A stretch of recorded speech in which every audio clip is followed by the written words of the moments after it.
Welcome, everyone, to another episode of Biblio Files, a show from the Ann Arbor District Library in Michigan that's all about books. Each episode, some of the staff members of the library get together to talk about a book on a pre-selected topic. This time, we are talking about the Booker Prize.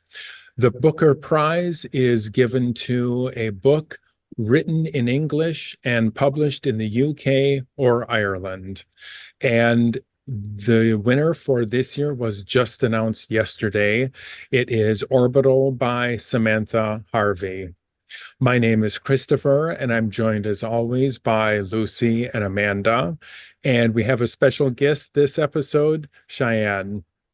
So, Lucy, would you like to tell us what you read this time?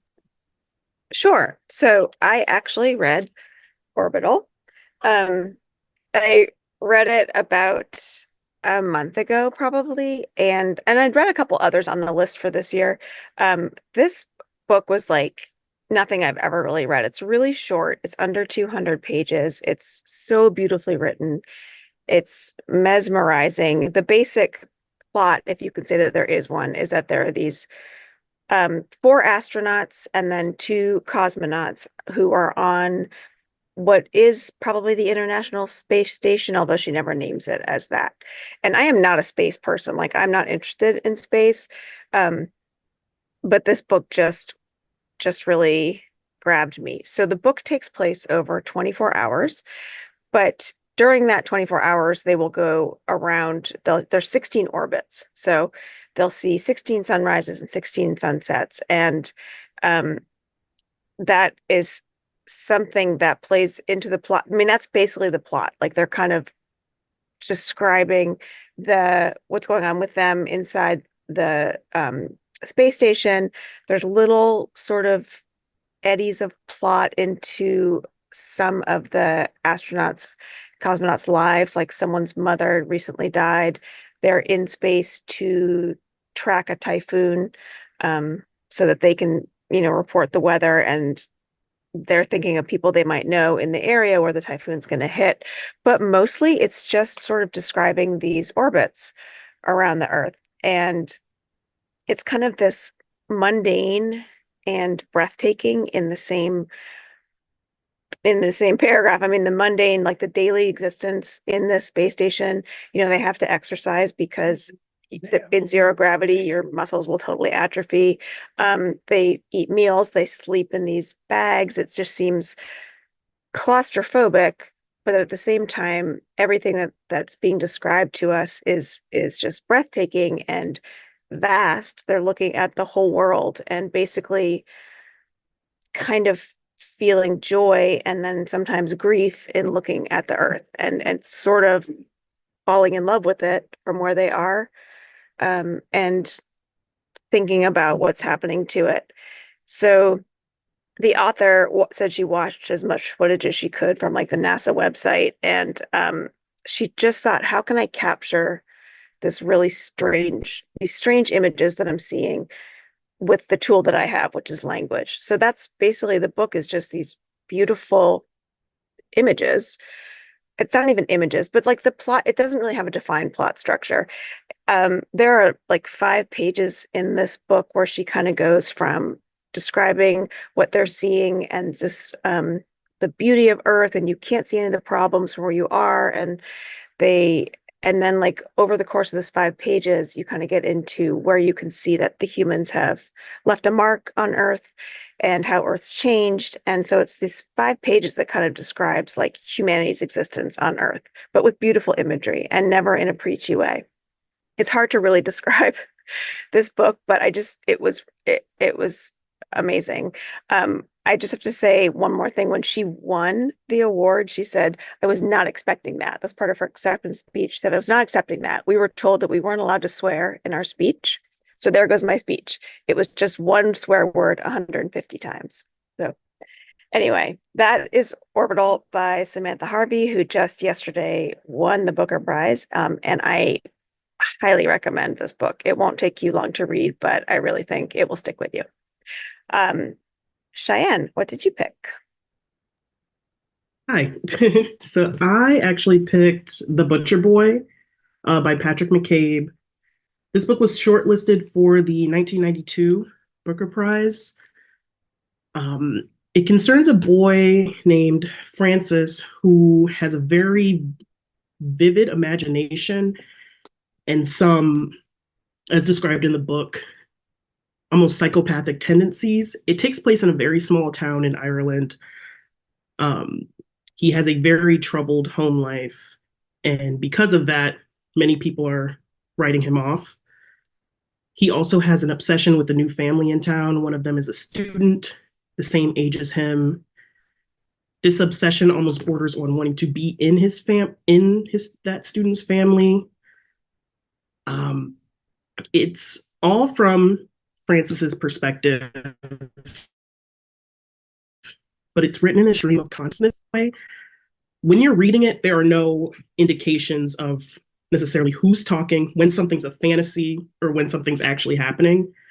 Um, it's extremely interesting because in the beginning, I felt like I could follow it pretty well, but there reaches a certain point where his character kind of breaks and it becomes very hard to figure out what is actually happening, what's something that he's thinking. Um, like when you get into the dialogue of it, it becomes very hard to tell if he actually said something that is written down here, or if the other characters actually said the things that are written down here. He's a very unreliable narrator, and it goes over a lot of his life. I believe it starts when he's 12 and ends when he is a young man. Um, a lot of reviews for this book call it hilarious, and I don't know if I would say that, but it is extremely interesting. um, just kind of getting in his psyche. I looked up a little bit about Patrick McCabe, and I found out he was shortlisted twice for the Booker Prize. Each book that he's been shortlisted for, very similar premises of following somebody who is deeply in need of help and lives in a small town and just cannot get it. Francis is the exact same way. Many people write him off as someone who is just troubled or just someone who does not live in reality. And that is the case. However, it's very interesting to see how it all kind of comes to a head with him. There's very little, it's not a typical like character's journey book. It is a coming of age for sure. It is very dark, but I do think it is a good read. Um, so I will pass it on to Amanda. All right. Well, Cheyenne, I read that book when I was in college and I completely forgot about it till just now. But you said it came out in 92 and I would have read it some point between like 94 to 97, I feel. So I don't remember any of it. So thank you for the little blast from the past. I picked a book. The book I picked was from the 2024 list. I picked Headshot by Rita Bullwinkle. It was published in the spring of 24. And this book, I already had it checked out and it was at home and it was on my to be read list. And then when I was pulling up the list of something to read and choose for this, I saw Headshot was on there. And so I said, okay, that's what we're reading.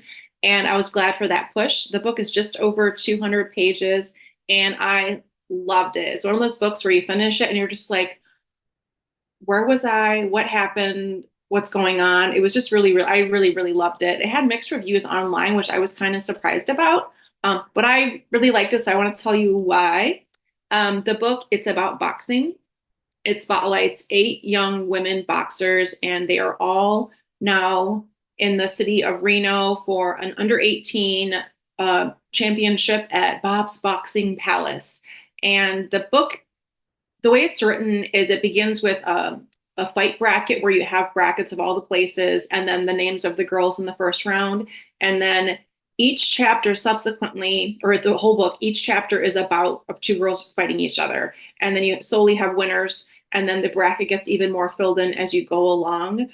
But what's interesting is you're not necessarily rooting for specific girls to win. You're just getting to know them as you're reading, because even though the author is beautifully, her writing is gorgeous, describing these boxing fight scenes, talking about, blocking punches and mouth guards and bruises and blood and spit, and just, it's very visceral, and you can just see and smell and feel the boxing vibes.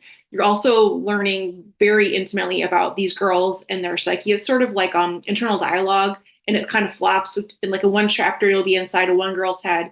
Then if she makes it further on in the championship, she'll be on the other end, and somebody else is the lead in her chapter later on. But it was just very interesting how it was intertwined. So you're learning about their present day, like how they got there. Did they drive by themselves? Did they come with their parents or their grandmother? You are also getting glimpses into their future of like, will they make it in boxing? What are they going on to? Do they get married? Do they have kids, or do they have a certain job? You don't learn everything about everybody, but just little glimpses that really makes you just feel for this young woman and the potential, because all of the girls are so different, and you just realize like how individualized they are, but how much they also have in common, just being like this 17-ish-year-old who is in this fight trying to win for whatever reason, whether they love boxing or don't love boxing. I just thought it was really cool. And you don't, even though it focuses on boxing, you don't have to like boxing or enjoy boxing or understand it. I personally love the Rocky films, but I don't really care about boxing. This book is not like the Rocky films. It's not, the focus is not like the fight. The focus is the girls behind the fists that are doing the fighting. I was just really fascinated, and I just love the way it was written. I love being so inside the girls' heads. One of my favorite chapters, there's they talk about like children's clapping games, like when you're in the play yard at school and you're doing your little clapping games with your girlfriends in the yard. And it just, that chapter is like one of the best chapters I've read in a book, because it just got inside your head, and you were right there in that playground. And there's a line, I forget what it is, like a playground is like a graveyard for clapping games, where different parts are just left in the playground. Then other groups of girls come in. It talks about these young girls and how they learn the clapping games from other girls or from their older sisters, and how things get passed down. So there's just a lot of like thematic elements involving like childhood and womanhood and being a female. And then just, I was just really enveloped. I just thought it was great. Plus, I mean, I enjoyed the fight scenes. And again, you're not rooting for any specific girl. You just are rooting for like them in general, which I thought was really cool. You want them to succeed in life. So yeah, just, it celebrates womanhood. It celebrates these like strong characters, and just like the strength and their courage that they have, that they're having and learning about in their young lives, and then using that to carry forward. So I thought it was great. So, and it's just over 200 pages, real short read. I think I read it in two sittings, really phenomenal. So I liked it, unlike half the internet. So that is Headshot by Rita Bullwinkle. Christopher, what book did you bring to share? Well, I read Rates of Exchange by Malcolm Bradbury that was published in 1983. It was shortlisted, so it didn't win, but I had so much fun reading this. It was almost like this book was written just for me. That's how I felt. It's about an British professor of linguistics who journeys to a Soviet bloc Eastern European country that's fictitious. So it's not exactly a travelogue, but it's all of his adventures in all the different stops in the country. His misadventures start right at the airport when he lands in the capital city of Slaka, which is also the name of the country. And from there, he eventually meets a cast of characters that really recur through the whole book. There's the blacklisted author, his travel guide that's been assigned to him, an operative that turns up in unexpected places all the time, and the British ambassador. So he is really buffeted by all of the events happening in the country. He doesn't really know the language. The language actually changes halfway through the book because there's a language reform.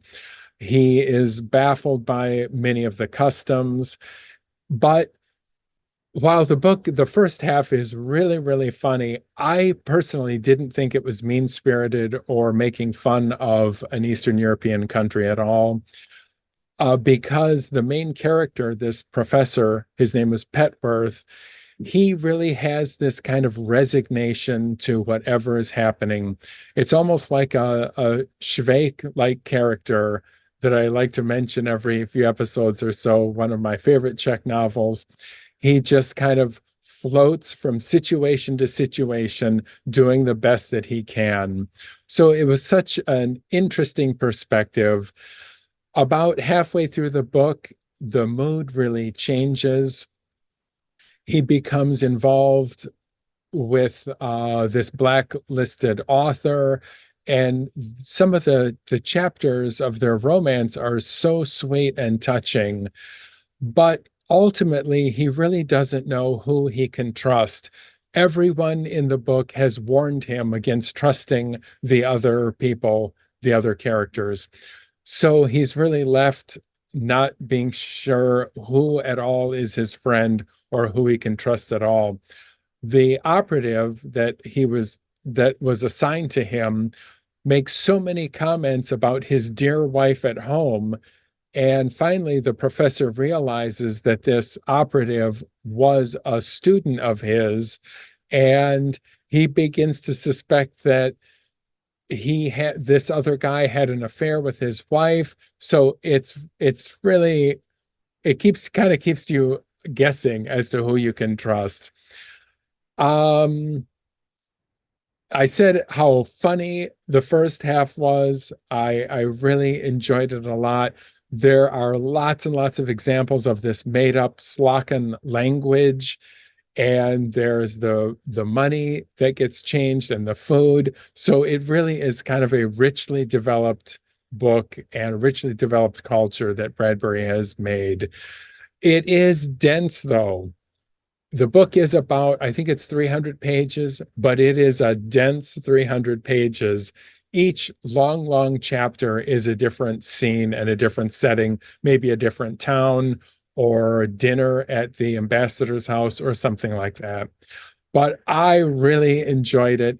And it's a window into a lost bit of world European history as well. I also found myself thinking about Borat a lot when I was reading this book, and that made me happy too. So there we have four wonderful selections from the Booker Prize shortlist and winners.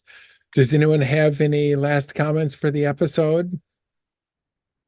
Well, we'd really like to thank Cheyenne for joining us this time. And if you've been reading a Booker Prize shortlist or winner or anything, you can leave us a note below. We'd love to know what you're reading. Until next time, have a good book session. I guess that's reading. All right, so long.